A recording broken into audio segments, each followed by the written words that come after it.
isbotlaydigan kun qachon? Bugun. Chunki nimaga bugun? Hozir uning sabablarini ham ko'rib chiqamiz. Bugun biz qo'lingdan kelmaydi degan insonga qo'limizdan kelishini isbotlab berishimiz kerak.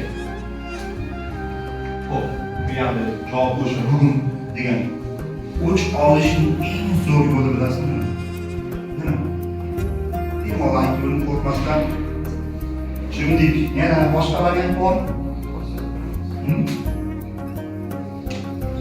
O'ch olishning eng zo'r yo'li muvaffaqiyatga erishish. Hamma bir odam seni qo'lingdan kelmaydi, bunaqa, sen isbotlay olmaysan, seni shunaqa odam chiqadi degan paytda yo'q, men bo'laman deb aytdingizmi?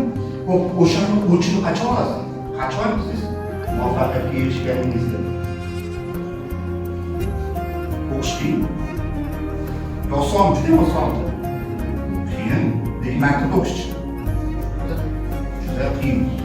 Juda oson, maktabda o'qish. Siz dars qilasizmi, qilmaysizmi? Baribir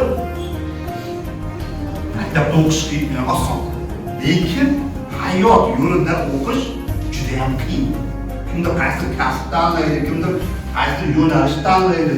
O'sha yo'nalishga ishga kirib qolguncha mashaqqat arzu.